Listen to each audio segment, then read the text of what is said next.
CM ರಾಜಕೀಯ ಕಾರ್ಯದರ್ಶಿ CM ಆಪ್ತ ವಲಯದಲ್ಲಿ ಗುರುತಿಸಿಕೊಂಡಂಥ ನಜೀರ್ ಅಹಮದ್ ಅವರ ತಲೆದಂಡವಾಗಿದೆ. ನಾವೆಲ್ಲ ನೋಡಿದ್ವಿ ದಕ್ಷಿಣ, ಅದರಲ್ಲೂ ಕೂಡ ದಾವಣಗೆರೆ ದಕ್ಷಿಣ ಕ್ಷೇತ್ರದಲ್ಲಿ ಬೈ ಎಲೆಕ್ಷನ್ ವಿಚಾರದಲ್ಲಿ ಏನೇನೆಲ್ಲ ಆಗೋಯ್ತು, ಹೇಗೆಲ್ಲ ಆಗೋಯ್ತು ಅಂತ. ಅಲ್ಲಿ ನಡೆದಂಥ ವಿಚಾರಕ್ಕೆ ಸಂಬಂಧಪಟ್ಟಂತೆ ಇದೀಗ ಅಲ್ಪಸಂಖ್ಯಾತ ಪ್ರಮುಖ ನಾಯಕರಲ್ಲಿ ಒಬ್ಬರು, ಅದರಲ್ಲೂ ಇಲ್ಲಿ ಸಿಎಂ ರಾಜಕೀಯ ಆಪ್ತ ಕಾರ್ಯದರ್ಶಿ ನಜೀರ್ ಅಹಮದ್ ತಲೆದಂಡವಾಯಿತು. ಅದು ಸಿಎಂ ಅವರೇ ಅನಿವಾರ್ಯತೆ ಸೃಷ್ಟಿಯಾಗಿ ಅವ್ರನ್ನ ಅವರ ಹುದ್ದೆಯಿಂದ ರಿಲೀಸ್ ಮಾಡುವಂಥದ್ದು, ಬಿಡುಗಡೆ ಮಾಡುವಂಥ ಪ್ರಸಂಗ ಸನ್ನಿವೇಶ ನಿನ್ನೆ ಒದಗಿ ಬಂತು.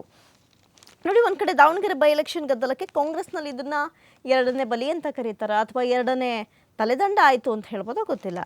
ನೋಡಿ, ಹೈಕಮಾಂಡ್ ಹಾಗೂ ಮುಖ್ಯಮಂತ್ರಿ ಸಿದ್ದರಾಮಯ್ಯ ಅವರ ಸೂಚನೆ ಹೊರತಾಗಿಯೂ ಮುಖ್ಯಮಂತ್ರಿಯವರ ರಾಜಕೀಯ ಕಾರ್ಯದರ್ಶಿ ಸ್ಥಾನಕ್ಕೆ ರಾಜೀನಾಮೆ ನೀಡಲಿಲ್ಲ. ಕೊಡಿ ಅಂತ ಕೇಳಿದ್ರು, ಹೈಕಮಾಂಡ್ ಕೇಳಿದ್ರು, ಸಿದ್ದರಾಮಯ್ಯನವ್ರು ಕೇಳಿದ್ರು, ನಜೀರ್ ಕೊಡಲಿಲ್ಲ, ತಮ್ಮ ಪಟ್ಟು ಸಡಿಸಲಿಲ್ಲ. ಆದರೆ ಇದೀಗ ಅವರ ಹುದ್ದೆಯಿಂದ, ಅಂದರೆ ಸಿಎಂ ರಾಜಕೀಯ ಕಾರ್ಯದರ್ಶಿ ಹುದ್ದೆಯಿಂದ ನಜೀರ್ ಅಹಮದ್ ಅವರನ್ನು ಹುದ್ದೆಯಿಂದ ವಜಾಗೊಳಿಸಲಾಗಿದೆ.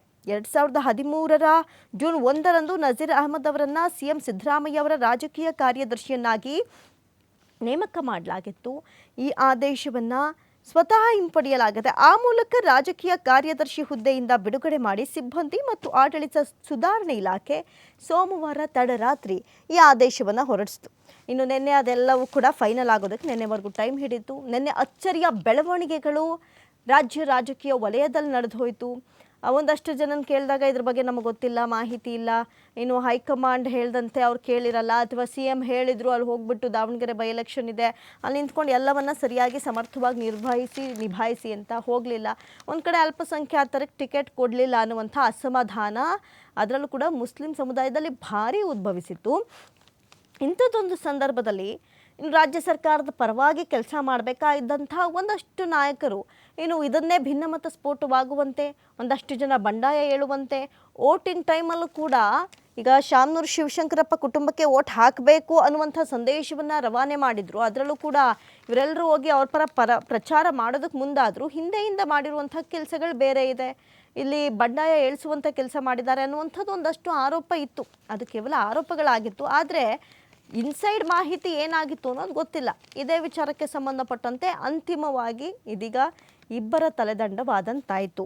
ಅದರಲ್ಲೂ ಕೂಡ ಮೂರನೇ ತಲೆದಂಡ ಯಾರ್ದು ಅಂತ ಕೇಳೋದಾದರೆ ಜಮೀರ್ ಸದ್ಯಕ್ಕೆ ತೂಗುಕತ್ತಿಯಲ್ಲಿ ತೇಲಾಡ್ತಾ ಇದ್ದಾರೆ. ಏನಾಗಬಹುದು ಅನ್ನುವಂಥದ್ದು ಕುತೂಹಲ. ಯಾಕಂತ ಹೇಳಿದ್ರೆ ಜಮೀರ್ ಅಲ್ಪಸಂಖ್ಯಾತ ನಾಯಕರಲ್ಲೇ ಪ್ರಮುಖ ನಾಯಕ, ಅದರಲ್ಲೂ ಕೂಡ ಭಾರಿನೇ ಗುರುತಿಸ್ಕೊಂಡಿರುವಂಥ ನಾಯಕ.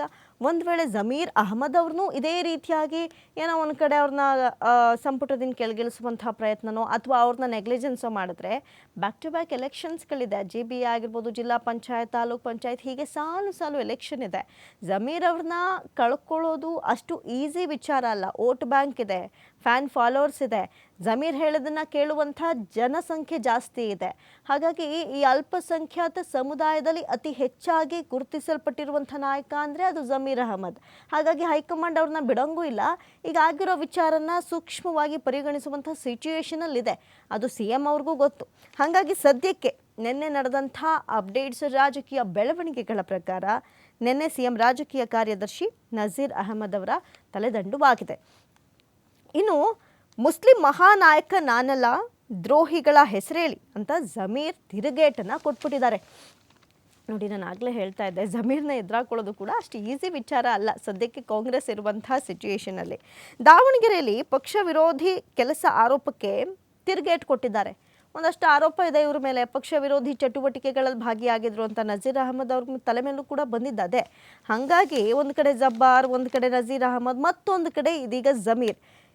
ಅದರಲ್ಲೂ ನಾವಿಲ್ಲಿ ಪ್ರಮುಖವಾಗಿ ಗಮನಿಸಬೇಕಾಗಿರೋದು CM ಆಪ್ತ ವಲಯದಲ್ಲಿ ಗುರುತಿಸ್ಕೊಂಡವರೇ ಒಬ್ಬೊಬ್ಬರೇ ಕಳಚಿ ಹೋಗ್ತಾ ಇದ್ದಾರಲ್ಲ.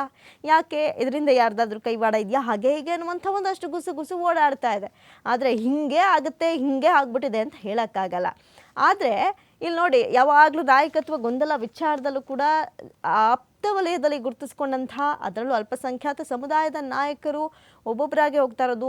ಇನ್ನು ನಾವು ಈ ಹಿಂದಿನ ದಿನಗಳಲ್ಲಿ ಗಮನಿಸೋದಾದರೆ KN ರಾಜಣ್ಣ, ಹೀಗೆ ಹಲವಾರು ಜನರನ್ನು, ಅದರಲ್ಲೂ CM ಆಪ್ತರಾಗಿ ಗುರುತಿಸ್ಕೊಂಡವರು ಒಬ್ಬೊಬ್ಬರೇ ಎಕ್ಸಿಟ್ ಆಗ್ತಾ ಇದ್ದಾರೆ. ಅದು ವ್ಯಾಲ್ಯೂಬಲ್ ರೀಸನ್ನಿಂದ. ಏನೋ ಸುಳ್ಳು ಪಳ್ಳು ರೀಸನ್ ಅಲ್ಲ, ನಿಜವಾಗ್ಲೂ ಸತ್ಯ ಆಗಿದೆ, ಏನೋ ಒಂದು ಆಗಿದೆ ಅನ್ನುವಂಥ ರೀಸನ್ ಇಟ್ಕೊಂಡೆ ಒಬ್ಬೊಬ್ಬರನ್ನ ಕೆಳಗಿಳಿಸುವಂಥ ಕೆಲಸಗಳಾಗ್ತಾ ಇದೆ ಅಂದರೆ ಅದ್ರ ಹಿಂದೆ ಯಾರಾದರೂ ಇದ್ದಾರಾ ಅಥವಾ ತಾನಾಗೇ ಎಡವಟ್ಟುಗಳಾಗ್ತಾ ಇದೆಯಾ ಗೊತ್ತಿಲ್ಲ. ಒಟ್ಟಿನಲ್ಲಿ ಮಹತ್ವದ ಬೆಳವಣಿಗೆಗಳಂತೂ ನಡೀತಾ ಇದೆ. ಒಂದು ಕಡೆ GB ಏನು ಹತ್ತಿರ ಆಗ್ತಾ ಇದೆ. ನೋಡಿ ಇಲ್ಲಿ ಪ್ರಮುಖವಾಗಿ ಜಮೀರ್ ಏನು ಹೇಳಿದ್ರು ಅಂತ ನೋಡೋಣ. ನಿನ್ನೆ ಸುದೀರ್ಘವಾಗಿ ಮಾತಾಡಿದ್ರು, CM ಅವರು ಕೂಡ ಬುಲಾವ್ ಕೊಟ್ಟಿದ್ರು ಮನೆ ಹತ್ರ ಬರೋದಕ್ಕೆ, ಕಾವೇರಿ ನಿವಾಸಕ್ಕೆ. ಸೊ ಇಂಥ ಸಂದರ್ಭದಲ್ಲಿ ಏನು ಹೇಳಿದ್ರು ಜಮೀರ್ ಅಂತ ನೋಡೋಣ. ಒಂದು ಕಡೆ ದಾವಣಗೆರೆ ದಕ್ಷಿಣ ಕ್ಷೇತ್ರಕ್ಕೆ ಸಂಬಂಧಿಸಿದಂತೆ ನನ್ನ ಜವಾಬ್ದಾರಿಯನ್ನು ನಾನು ನಿಭಾಯಿಸಿದ್ದೀನಿ. ಕೇರಳಕ್ಕೆ ಬರೋಕ್ಕೆ ಹೇಳಿದರು, ಕೇರಳಕ್ಕೆ ಹೋಗಿದ್ದೀನಿ, ಅಲ್ಲೂ ಎಲೆಕ್ಷನ್ ಕೆಲಸಗಳಿತ್ತು, ಮಾಡಿದ್ದೀನಿ. ಹೌದು, ನಾನು ಕೇಳಿದ್ದೆ, ಏನಂತ ಕೇಳಿದ್ದೆ, ಅಲ್ಪಸಂಖ್ಯಾತ ಸಮುದಾಯಕ್ಕೆ ಟಿಕೆಟ್ ಕೊಡಿ. ಈ ಹಿಂದೆ ಶಾಮನೂರು ಶಿವಶಂಕರಪ್ಪ ಅವ್ರು ಹೇಳಿದರು ಮುಂದಿನ ಎಲೆಕ್ಷನ್ ಬಂದಾಗ ನಾನು ಟಿಕೆಟ್ ಕೊಡ್ತೀನಿ ಅಂತ. ಇವಾಗ ಅವಕಾಶ ಬಂದಿದೆ, ಕೊಡಿ ಅಂತ. ಆದರೆ ಕಾಂಗ್ರೆಸ್ ಏನು ಹೇಳ್ತು, ಹೈಕಮಾಂಡ್ ಏನು ಹೇಳ್ತು, ಯಾರಾದರೂ ಅಕಾಲಿಕ ನಿಧನವನ್ನು ಹೊಂದಿದಂಥ ನಾಯಕರ ಮನೆಗೆ, ಕುಟುಂಬಸ್ಥರಿಗೆ ಟಿಕೆಟ್ ಕೊಡೋದು ಕಾಂಗ್ರೆಸ್ನ ಒಂದು ನೀತಿ ನಿಯಮ ಅಂತ ಹೇಳ್ತು. ಅದಾದಮೇಲೆ ನಾನು ಸುಮ್ಮನಾದೆ. ಯಾರನ್ನು ಎತ್ಕಟ್ಟುವಂಥ ಕೆಲಸ ನಾನು ಮಾಡಿಲ್ಲ, ಬಂಡಾಯ ಏಳಿಸುವಂಥ ಕೆಲಸ ಮಾಡಿಲ್ಲ. ಅದಾದಮೇಲೆ ಕೇರಳ ಎಲೆಕ್ಷನ್ ಇತ್ತು, ಅಲ್ಲಿ ಕರೆದಿದ್ರು, ಎಲೆಕ್ಷನ್ ಡ್ಯೂಟಿಗಳಿತ್ತು, ನಾನು ಹೋಗಿದ್ದೆ. ಅದಾದಮೇಲೆ ಮತ್ತೆ ದಾವಣಗೆರೆಗೆ ಬಂದೆ, ಮಲ್ಲಿಕಾರ್ಜುನ್ ಅವ್ರ ಮನೆಗೆ ಹೋದೆ, ಊಟ ಮಾಡಿದೆ, ಅಲ್ಲೂ ಕೂಡ ಅವ್ರ ಪರವಾಗಿ ನಾನು ಕೆಲಸ ಮಾಡಿದೆ.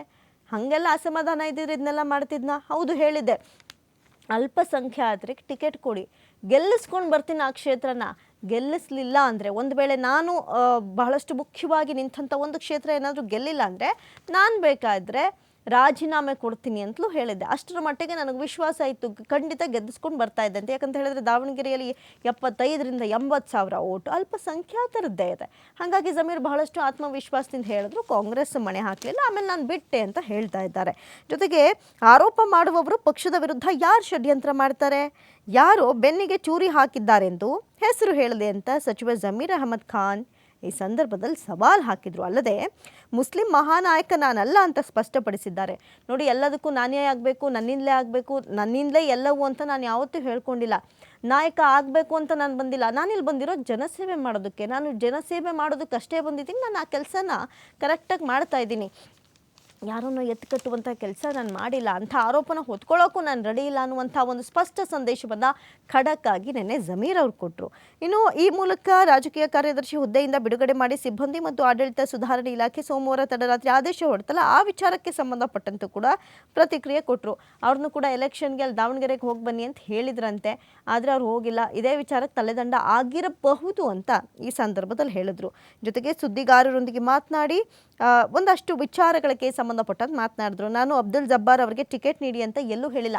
ಇಂಥವ್ರಿಗೆ ನೀವು ಟಿಕೆಟ್ ಕೊಡಬೇಕು ಅಂತ ನಾನು ಬೇಡಿಕೆ ಇಟ್ಟಿಲ್ಲ. 7 ಜನ ಇದ್ದಾರೆ, ಯಾರಿಗಾದರೂ ಟಿಕೆಟ್ ಕೊಡಿ, ಆ ಕ್ಷೇತ್ರವನ್ನು ಗೆಲ್ಲಿಸ್ಕೊಂಡ್ಬರ್ತೀನಿ. ಈಗ ಏನಪ್ಪ ಇತ್ತು, ಕಾಂಗ್ರೆಸ್ಗೆ ಅನಿವಾರ್ಯ ಇತ್ತು, ದಾವಣಗೆರೆ ಕ್ಷೇತ್ರವನ್ನು ಪ್ರತಿಷ್ಠೆಯಾಗಿ ತೊಗೊಂಡಿತ್ತು, ಗೆಲ್ಲಲೇಬೇಕು ಅನ್ನುವಂಥ ಅನಿವಾರ್ಯ ಇದ್ದರೆ ಗೆಲ್ಲಿಸ್ಕೊಂಡು ಬರ್ತೀನಿ ಅಂತ ನಾವು ಹೇಳಿದ್ವಿ ಅನ್ನುವಂಥ ಮಾತನ್ನು ನೆನ್ನೆ ಜಮೀರ್ ಸ್ಪಷ್ಟಪಡಿಸಿದ್ರು.